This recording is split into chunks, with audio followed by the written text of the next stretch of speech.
नमस्कार दोस्तों, मैं हूँ तृप्ति और आप सुनने जा रहे हैं मुंशी प्रेमचंद जी की एक और प्रसिद्ध कहानी नया विवाह।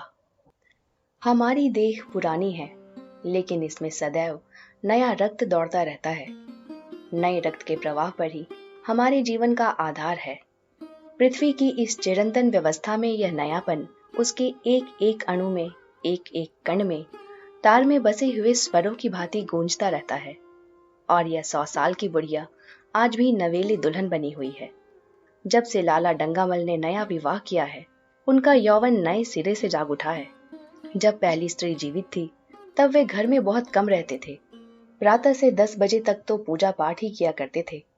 फिर भोजन करके दुकान चले जाते। वहां से 1 बजे रात लौटते और थके मांदे सो जाते। यदि लीला कभी कहती, जरा और सवेरे आ जाया करो, तो बिगड़ जाते और कहते, तुम्हारे लिए क्या दुकान छोड़ दूं या रोजगार बंद कर दूं। यह वह जमाना नहीं है कि एक लोटा जल चढ़ाकर लक्ष्मी प्रसन्न कर ली जाए। आज उनकी चौखट पर माथा रगड़ना पड़ता है, तब भी उनका मुंह सीधा नहीं होता। लीला बेचारी चुप हो जाती। अभी 6 महीने की बात है। लीला को ज्वर चढ़ा हुआ था। लाला जी दुकान जाने लगे, तब उसने डरते डरते कहा था, देखो मेरा जी अच्छा नहीं है, जरा सवेरे आ जाना। डंगामल ने पगड़ी उतारकर खूंटी पर लटका दी और बोले, अगर मेरे बैठे रहने से तुम्हारा जी अच्छा हो जाए तो मैं दुकान न जाऊंगा। लीला हताश होकर बोली, मैं दुकान जाने को तो नहीं मना करती, केवल जरा सवेरे आने को कहती हूँ। तो क्या दुकान पर बैठा मौज क्या करता हूँ।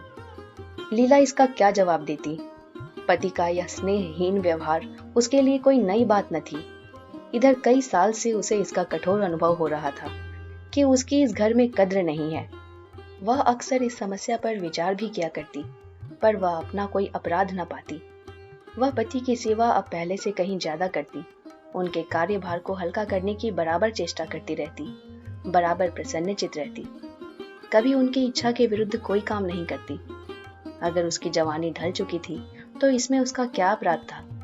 किसकी जवानी सदैव स्थिर रहती है। अगर अब उसका स्वास्थ्य उतना अच्छा न था, तो इसमें उसका क्या दोष। उसे बेकसूर क्यों दंड दिया जाता है। उचित तो यह था कि 25 साल का सहचर्य अब एक गहरी मानसिक और आत्मिक अनुरूपता का रूप धारण कर लेता, जो दोष को भी गुण बना लेता है, जो पके फल की तरह ज्यादा रसीला, ज्यादा मीठा, ज्यादा सुंदर हो जाता है। लेकिन लाला जी का वणिक हृदय हर एक पदार्थ को वाणिज्य की तराजू से तौलता था। बूढ़ी गाय जब ना दूध दे सकती है ना बच्चे, तब उसके लिए गौशाला ही सबसे अच्छी जगह है। उनके विचार में लीला के लिए इतना ही काफी था कि घर की मालकिन बनी रहे, आराम से खाए और पड़ी रहे। उसे अख्तियार है चाहे जितने जेवर बनवाए, चाहे जितना स्नान व पूजा करे, केवल उनसे दूर रहे। मानव प्रकृति की जटिलता का एक रहस्य यह था कि डंगाराम जिस आनंद से लीला को वंचित रखना चाहते थे, जिसकी उसके लिए कोई जरूरत न समझते थे, खुद उसी के लिए सदैव प्रयत्न करते रहते थे। लीला 40 वर्ष की होकर बूढ़ी समझ ली गई थी, किंतु वे 43 होकर भी अभी जवान ही थे, जवानी के उन्माद और उल्लास से भरे हुए। लीला से अब उन्हें एक अरुचि होती थी, और वह दुखिया जब अपनी त्रुटियों का अनुभव करके प्रकृति के निर्दय आघातों से बचने के लिए रंग व रोगन की आड़ लेती, तब लाला जी उसके बूढ़े नखरों से और भी घृणा करने लगते।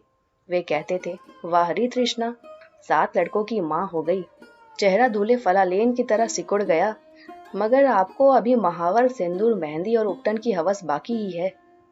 औरतों का स्वभाव भी कितना विचित्र है, ना जाने क्यों बनाव सिंगार पर इतना जान देती है। पूछो अब तुम्हें और क्या चाहिए। क्यों नहीं मन को समझा लेती कि जवानी विदा हो गई और इन उपादानों से वह वापस नहीं बुलाई जा सकती। लेकिन वे खुद जवानी का स्वप्न देखते रहते थे। उनकी जवानी की तृष्णा अभी शांत न हुई थी। जाड़ों में रसों और पाकों का सेवन करते रहते थे। हफ्ते में 2 बार खिजाव लगाते और एक डॉक्टर से मंकी ग्लैंड के विषय में पत्र व्यवहार कर रहे थे। लीला ने उन्हें असमंजस में देखकर कातर स्वर में पूछा, कुछ बतला सकते हो, कै बजे आओगे। लाला जी ने शांत भाव से पूछा, तुम्हारा जी आज कैसा है। लीला क्या जवाब दे। अगर कहती बहुत खराब है, तो शायद वे वहां से वहीं बैठ जाएं और उसे जली कटी सुनाकर अपने दिल का बुखार निकालें। अगर कहती कि अच्छी हूं, तो शायद निश्चिंत होकर 2 बजे तक कहीं खबर लें। इस दुविधा में डरते डरते बोली, अब तक तो हल्की थी, लेकिन अब कुछ भारी हो रही है। तुम जाओ, दुकान पर लोग तुम्हारी राह देखते होंगे। हाँ, ईश्वर के लिए 1-2 ना बजा देना। लड़के सो जाते हैं। मुझे जरा भी अच्छा नहीं लगता, जी घबराता है। सेठ जी ने अपने स्वर में स्नेह की चाशनी देकर कहा, 12 बजे तक जरूर आ जाऊंगा। लीला का मुख धूमिल हो गया। उसने कहा, 10 बजे तक नहीं आ सकते? 11:30 से पहले किसी तरह नहीं। नहीं, 10:30। अच्छा, 11 बजे। लाला वादा करके चले गए, लेकिन 10 बजे रात को एक मित्र ने एक मुजरा सुनने के लिए बुला भेजा। इस निमंत्रण को कैसे इनकार कर देते? जब एक आदमी आपको खातिर से बुलाता है, तब यह कहाँ की भलमनसाहत है कि आप उसका निमंत्रण अस्वीकार कर दें। लाला जी मुजरा सुनने चले गए। 2 बजे लौटे। चुपके से आकर नौकर को जगाया और अपने कमरे में आकर लेट रहे। लीला उनकी राह देखती, प्रति क्षण विकल वेदना का अनुभव करती हुई न जाने कब सो गई थी। अंत को इस बीमारी ने अभागिनी लीला की जान ही लेकर छोड़ा। लाला जी को उसके मरने का बड़ा दुख हुआ। मित्रों ने संवेदना के तार भेजे। एक दैनिक पत्र ने शोक प्रकट करते हुए लीला के मानसिक और धार्मिक सद्गुणों का खूब बढ़ाकर वर्णन किया। लाला जी ने इन सभी मित्रों को हार्दिक धन्यवाद दिया और लीला के नाम से बालिका विद्यालय में 5 वजीफे प्रदान किए तथा मृतक भोज तो इतने समारोह से किया गया, वह नगर के इतिहास में बहुत दिनों तक याद रहेगा। लेकिन 1 महीना भी न गुजरने पाया था कि लाला जी के मित्रों ने चारा डालना शुरू कर दिया और उसका असर यह हुआ कि 6 महीने की विधुरता के तप के बाद उन्होंने दूसरा विवाह कर लिया। आखिर बेचारे क्या करते? जीवन में एक सहचर्य की आवश्यकता तो थी ही, और इस उम्र में तो एक तरह से अनिवार्य हो गई थी। जब से नई पत्नी आई, लाला जी के जीवन में आश्चर्यजनक परिवर्तन हो गया। दुकान से अब उतना प्रेम नहीं था। लगातार हफ्तों ना जाने पर भी उनके कारोबार में कोई हर्ज नहीं होता था। जीवन के उपभोग की जो शक्ति दिन दिन क्षीण होती जाती थी, अब वह छींटे पाकर सजीव हो गई थी। सूखा पेड़ हरा हो गया था, उसमें नई नई कोंपलें फूटने लगी थी। मोटर नई आ गई थी, कमरे नई फर्नीचर से सजा दिए गए थे। नौकरों की भी संख्या बढ़ गई थी। रेडियो आ पहुंचा था और प्रतिदिन नए नए उपहार आते रहते थे। लाला जी की बूढ़ी जवानी जवानों की जवानी से भी प्रखर हो गई थी, उसी तरह जैसे बिजली का प्रकाश चंद्रमा के प्रकाश से ज्यादा स्वच्छ और मनोरंजक होता है। लाला जी को उनके मित्र इस रूपांतर पर बधाइयां देते, जब वे गर्व के साथ कहते, भाई हम तो हमेशा जवान रहे और हमेशा जवान रहेंगे। बुढ़ापा यहाँ आए तो उसके मुंह पर कालिख लगाकर गधों पर उल्टा सवार करके शहर से निकाल दें। जवानी और बुढ़ापे को ना जाने क्यों लोग अवस्था से संबद्ध कर देते हैं। जवानी का उम्र से उतना ही संबंध है जितना धर्म का आचार से, रुपए का ईमानदारी से, रूप का श्रृंगार से। आजकल के जवानों को आप जवान कहते हैं, उनके 1000 जवानियों को अपने 1 घंटे से भी न बदलूंगा। मालूम होता है उनकी जिंदगी में कोई उत्साह ही नहीं, कोई शौक नहीं। जीवन क्या है? गले में पड़ा हुआ ढोल है। यही शब्द घटा बढ़ाकर वे आशा के हृदय पटल पर अंकित करते रहते थे। उससे बराबर सिनेमा, थिएटर और दरिया की सैर के लिए आग्रह करते रहते। लेकिन आशा को न जाने क्यों इन बातों में जरा भी रुचि न थी। वह जाती तो थी, मगर बहुत टाल टोल करने के बाद। एक दिन लाला जी ने आकर कहा, चलो आज बजरे पर दरिया की सैर करें। वर्षा के दिन थे, दरिया चढ़ा हुआ था। मेघमालाएं अंतर्राष्ट्रीय सेनाओं की भांति रंग बिरंगी वर्दियां पहने आकाश में कवायद कर रही थी। सड़क पर लोग मलार और बारहमासा गाते चलते थे।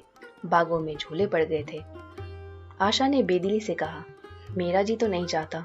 लाला जी ने मृदु प्रेरणा के साथ कहा, तुम्हारा मन कैसा है जो आमोद प्रमोद की ओर आकर्षित नहीं होता? चलो जरा दरिया की सैर कर देखो। सच कहता हूँ बजरे पर बड़ी बहार रहेगी। आप जाएं, मुझे और कई काम करने हैं। काम करने को आदमी है, तुम क्यों काम करोगी? महाराज अच्छे सालन नहीं पकाता, आप खाने बैठेंगे तो यूं ही उठ जाएंगे। आशा अपने अवकाश का बड़ा भाग लाला जी के लिए तरह तरह का भोजन बनाने में ही लगाती थी। उसने किसी से सुन रखा था कि एक विशेष अवस्था के बाद पुरुष के जीवन में सबसे बड़ा सुख रसना का स्वाद ही रह जाता है। लाला जी की आत्मा खिल उठी। उन्होंने सोचा कि आशा को उनसे कितना प्रेम है कि वह दरिया की सैर को उनकी सेवा के लिए छोड़ रही है। एक लीला थी कि मान न मान चलने को तैयार रहती थी, पीछा छुड़ाना पड़ता था। ख्वामखा सिर पर सवार हो जाती थी और सारा मजा किरकिरा कर देती थी। स्नेह भरे उलाहने से बोले, तुम्हारा मन भी विचित्र है। अगर एक दिन सालन फीका ही रह जाए तो क्या तूफान आ जाएगा? तुम तो मुझे बिल्कुल निकम्मा बनाए देती हो। अगर तुम न जाओगे तो मैं भी न जाऊंगा। आशा ने जैसे गले से फंदा छुड़ाते हुए कहा, आप भी तो मुझे इधर उधर घुमा घुमा कर मेरा मिजाज बिगाड़ देते हैं। यह आदत पड़ जाएगी तो घर का धंधा कौन करेगा? मुझे घर के धंधों की रत्ती भर भी परवाह नहीं, बाल की नोक बराबर भी नहीं। मैं चाहता हूँ कि तुम्हारा मिजाज बिगड़े और तुम गृहस्थी की चक्की से दूर रहो। और तुम मुझे बार बार आप क्यों कहती हो? मैं चाहता हूँ तुम मुझे तुम कहो, गालियां दो, धौल जमाओ। तुम तो मुझे आप कह के जैसे देवता के सिंहासन पर बैठा देती हो। मैं अपने घर में देवता नहीं, चंचल बालक बनना चाहता हूँ।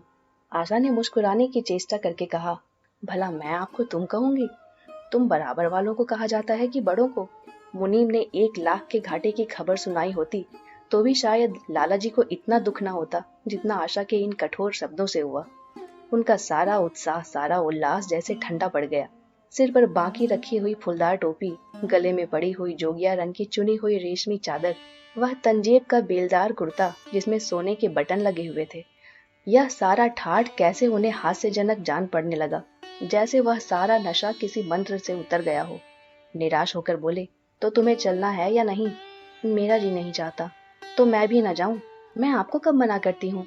फिर आप कहा, आशा ने जैसे भीतर से जोर लगाकर कहा, तुम। और उसका मुखमंडल लज्जा से आरक्त हो गया। हाँ, इसी तरह तुम कहा करो। तो तुम नहीं चल रही हो? अगर मैं कहूँ तुम्हें चलना पड़ेगा, तब चलूंगी। आपकी आज्ञा मानना मेरा धर्म है। लाला जी आज्ञा न दे सके। आज्ञा और धर्म जैसे शब्द उनके कानों में चुभने से लगे। खिसियाए हुए बाहर को चल पड़े। उस वक्त आशा को उन पर दया आ गई। बोली, तो कब तक लौटोगे?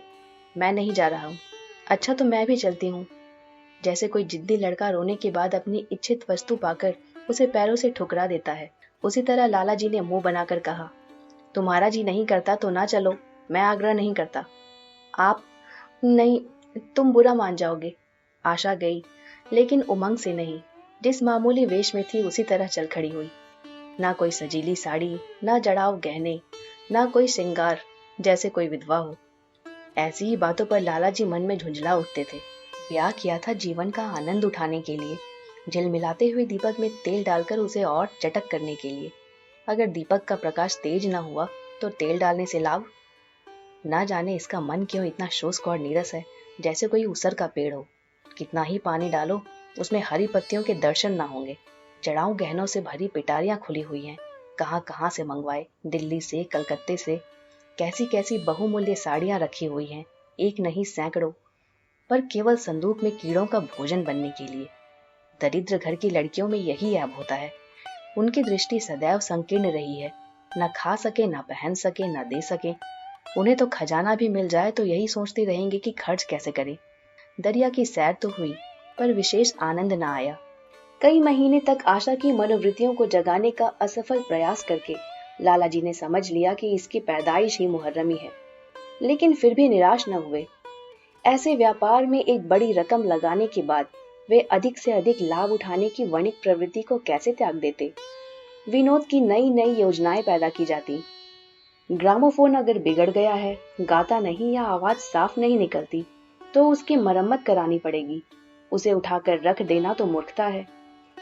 इधर बूढ़ा महाराज एकाएक बीमार होकर घर चला गया था और उसकी जगह उसका 17-18 साल का जवान लड़का घर आ गया था। कुछ अजीब गंवार था, बिल्कुल झंगड़ उज्जड़। कोई बात ही न समझता था। जितने फुलके बनाता उतनी तरह के। हाँ, एक बात समान होती, सब बीच में मोटे होते, किनारे पतले। दाल कभी इतनी पतली जैसे चाय, कभी इतनी गाढ़ी जैसे दही। नमक कभी इतना कम कि बिल्कुल फीकी, कभी इतना तेज कि नींबू का शौकीन। आशा हाथ मुंह धोकर चौके में पहुंच जाती और इस डपोर शंख को भोजन पकाना सिखाती। एक दिन उसने कहा, तुम कितने नालायक आदमी हो जुगल। आखिर इतनी उम्र तक तुम घास खोदते रहे या भाड़ झोंकते रहे कि फुलके तक नहीं बना सकते? जुगल आंखों में आंसू भरकर कहता, बहू जी, अभी मेरी उम्र ही क्या है, 17वां ही तो पूरा हुआ है। आशा को उसकी बात पर हंसी आ गई। उसने कहा, तो रोटियां पकाना क्या 10-5 साल में आता है? आप 1 महीना सिखा दे बहू जी, फिर देखिए मैं आपको कैसे फुलके खिलाता हूँ कि जी खुश हो जाए। जिस दिन मुझे फुलके बनाने आ जाएंगे, मैं आपसे कोई इनाम लूंगा। सालन तो अब मैं कुछ कुछ बनाने लगा हूँ, क्यों? आशा ने हौसला बढ़ाने वाली मुस्कुराहट के साथ कहा, सालन नहीं, वो बनाना आता है। अभी कल ही नमक इतना तेज था कि खाया न गया। मसाले में कचांधा आ रही थी। मैं जब सालन बना रहा था तब आप यहाँ कब थी? अच्छा, तो मैं जब यहाँ बैठी रहूं तब तुम्हारा सालन बढ़िया पकेगा। आप बैठी रहती हैं तब मेरी अक्ल ठिकाने रहती है। आशा को जुगल की इन भोली बातों पर खूब हंसी आ रही थी। हंसी को रोकना चाहती थी, पर वो इस तरह निकल पड़ती थी जैसे भारी बोतल उड़ेल दी गई हो। और मैं नहीं रहती तब तो आपके कमरे के द्वार पर जा बैठता हूँ, वहां बैठकर अपनी तकदीर को रोता हूँ। आशा ने हंसी को रोककर पूछा, क्यों रोते क्यों हो? यह ना पूछिए बहू जी, आप इन बातों को नहीं समझेंगी। आशा ने उसके मुंह की ओर प्रश्न की आंखों से देखा। उसका आशय तो कुछ समझ गई, पर ना समझने का बहाना किया। तुम्हारे दादा आ जाएंगे तब तुम चले जाओगे? और क्या करूंगा बहू जी, यहाँ कोई काम दिलवा दीजिएगा तो पड़ा रहूंगा। मुझे मोटर चलाना सिखवा दीजिए, आपको खूब सैर कराया करूंगा। नहीं नहीं बहू जी, आप हट जाइए, मैं पतीली उतार लूंगा। ऐसी अच्छी साड़ी है आपकी, कहीं कोई दाग पड़ जाए तो क्या हो। आशा पतीली उतार रही थी, जुगल ने उसके हाथ से सरसी ले लेनी चाहिए। दूर रहो, फूहड़ तो तुम हो ही, कहीं पतीली पांव पर गिरा ली तो महीनों झेकोगे। जुगल के मुख पर उदासी छा गई। आशा ने मुस्कुराकर पूछा, क्यों, मुंह क्यों लटक गया सरकार का? जुगल रुआंसा होकर बोला, आप मुझे डांट देती हैं बहू जी, तब मेरा दिल टूट जाता है। सरकार कितना ही घुड़के, मुझे बिल्कुल ही दुख नहीं होता। आपकी नजर कड़ी देखकर मेरा खून सर्द हो जाता है। आशा ने दिलासा दिया, मैंने तुम्हें डांटा तो नहीं, केवल यही तो कहा कि कहीं पतीली तुम्हारे पांव पर गिर पड़े तो क्या हो। हाथ ही तो आपका भी है, कहीं आपके ही हाथ से छूट पड़े तो। लाला डंगामल ने रसोई के द्वार पर आकर कहा, आशा जरा यहाँ आना, देखो तुम्हारे लिए कितने सुंदर गमले लाया हूँ, तुम्हारे कमरे के सामने रखे जाएंगे। तुम यहाँ धुएं धक्कड़ में क्यों हलकान होती हो? इस लड़के से कह दो कि जल्दी महाराज को बुलाए, नहीं तो मैं कोई दूसरा आदमी रख लूंगा। महाराजों की कोई कमी नहीं है, आखिर कब तक कोई रियायत करे। गधों को जरा भी तमीज नहीं आई। सुनता है जुगल, लिख दे आज अपने बाप को। चूल्हे पर तवा रखा हुआ था। आशा रोटियां बेलने में लगी थी। जुगल तवे के लिए रोटियों का इंतजार कर रहा था। ऐसी हालत में भला आशा कैसे गमले देखने जाती? उसने कहा, जुगल रोटियां टेढ़ी मेढ़ी बेल डालेगा। लाला जी ने कुछ चिढ़कर कहा, अगर रोटियां टेढ़ी मेढ़ी बेलेगा तो निकाल दिया जाएगा। आशा अनसुनी करके बोली, 10-5 दिन में सीख जाएगा, निकालने की क्या जरूरत है। तुम आकर बतला दो गमले कहाँ रखे जाएं। कहती तो हूँ रोटियां बेलकर आई जाती हूँ। नहीं, मैं कहता हूँ तुम रोटियां मत बेलो, आप तो ख्वामखा जिद करते हैं। लाला जी सन्नाटे में आ गए। आशा ने कभी इतनी रुखाई से उन्हें जवाब न दिया था, और यह केवल रुखाई न थी, इसमें कटुता भी थी। लज्जित होकर चले गए। उन्हें ऐसा क्रोध आ रहा था कि इन गमलों को तोड़कर फेंक दे और सारे पौधों को चूल्हे में डाल दे। जुगल ने सहमे हुए स्वर में कहा, आप चली जाएं बहू जी, सरकार बिगड़ जाएंगे। बको मत, जल्दी जल्दी फूल के सेको, नहीं तो निकाल दिए जाओगे। और आज मुझसे रुपए लेकर अपने लिए कपड़े बनवा लो। भिखमंगू किसी सूरत बनाए घूमते रहते हो, और बाल क्यों इतना बढ़ा रखे हैं? तुम्हें नाई भी नहीं जुड़ता? जुगल ने दूर की बात सोची। बोला, कपड़े बनवा लूं तो दादा को हिसाब क्या दूंगा? अरे पागल, मैं हिसाब में नहीं देने कहती, मुझसे ले लेना। जुगल काहिलपन की हंसी हंसा। आप बनवाएंगी तो अच्छे कपड़े लूंगा, खद्दर के मलमल का कुर्ता, खद्दर की धोती, रेशमी चादर, अच्छा सा चप्पल। आशा ने मीठी मुस्कान से कहा, और अगर अपने दाम से बनवाने पड़े तब कपड़े ही क्यों बनवाऊंगा। बड़े चालाक हो तुम। जुगल ने अपनी बुद्धिमत्ता का प्रदर्शन किया। आदमी अपने घर में सूखी रोटियां खाकर सो जाता है, लेकिन दावत में अच्छे अच्छे पकवान ही खाता है। वहां भी यदि रूखी रोटियां मिले तो वह दावत में जाए ही नहीं। यह सब मैं नहीं जानती। एक गाढ़े का कुर्ता बनवा लो और एक टोपी ले लो, हजामत के लिए 2 आने पैसे ऊपर से ले लो। जुगल ने मान करके कहा, रहने दीजिए, मैं नहीं लेता। अच्छे कपड़े पहनकर निकलूंगा तब तो आपकी याद आवेगी, सड़ियल कपड़े पहनकर तो और जी जलेगा। तुम स्वार्थी हो, मुफ्त के कपड़े लोगे, साथ ही बढ़िया भी। जब यहाँ से जाने लगूं तब आप मुझे अपना एक चित्र दीजिएगा। मेरा चित्र लेकर क्या करोगे?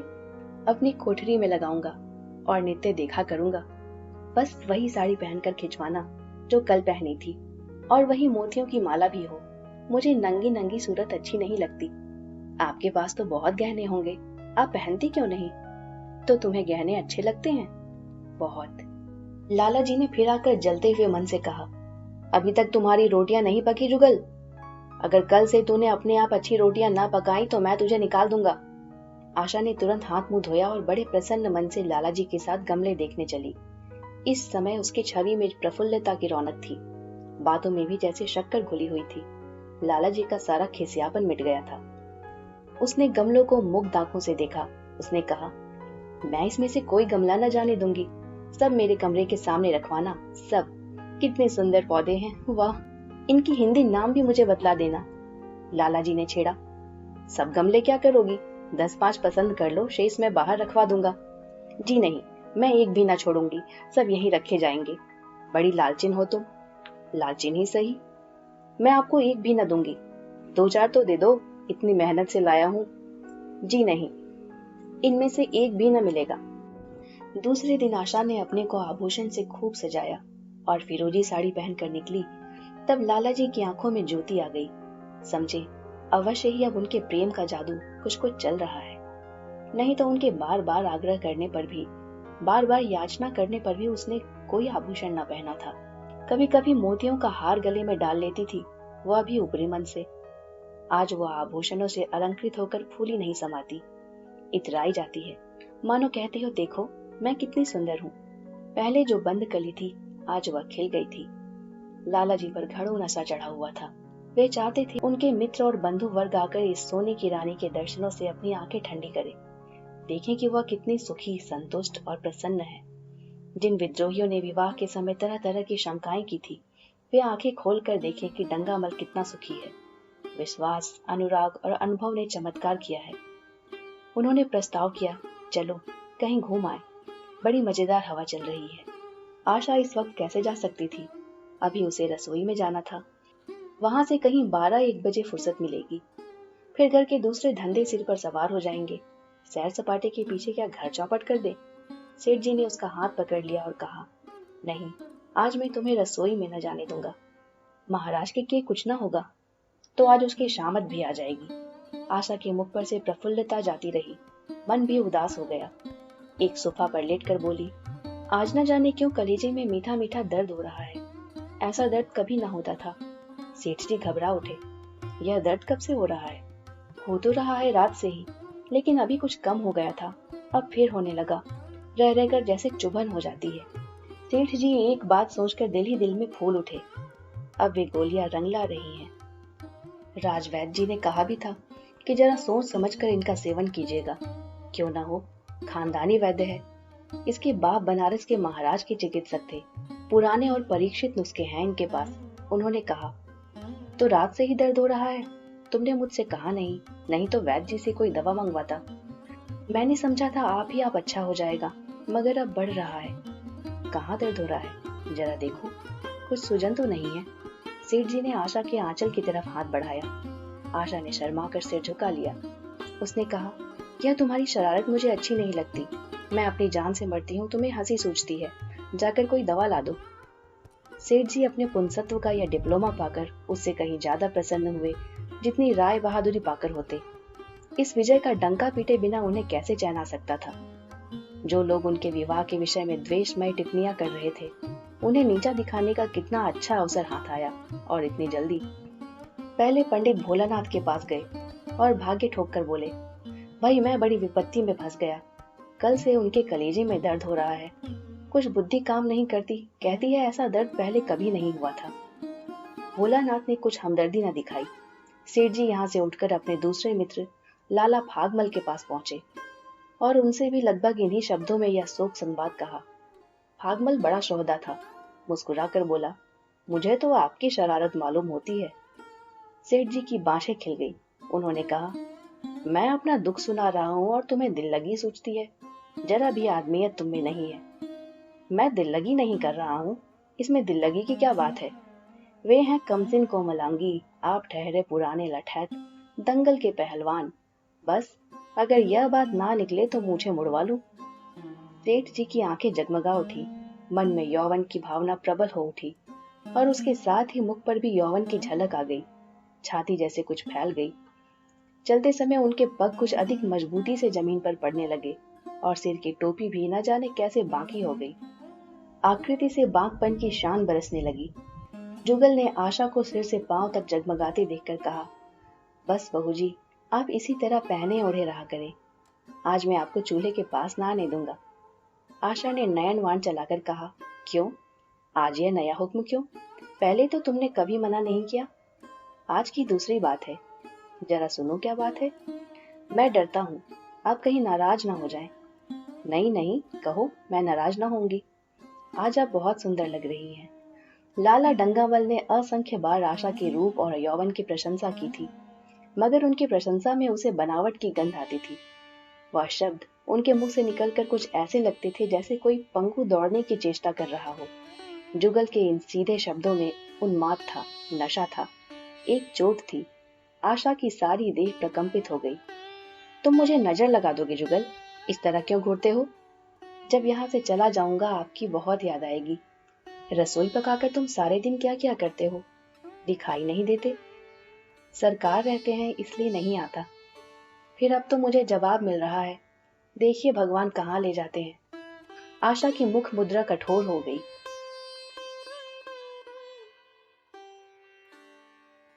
उसने कहा, कौन तुम्हें जवाब देता है? सरकार ही तो कहते हैं तुझे निकाल दूंगा। अपना काम किए जाओ, कोई नहीं निकालेगा। अब तो तुम फुलके भी अच्छे बनाने लगे। सरकार हैं बड़े गुस्सेवर, 2-4 दिन में उनका मिजाज ठीक किए देती हूँ। आपके साथ चलते हैं तो आपके बाप से लगते हैं। तुम बड़े मुंहफट हो, खबरदार, जवान संभाल कर बातें किया करो।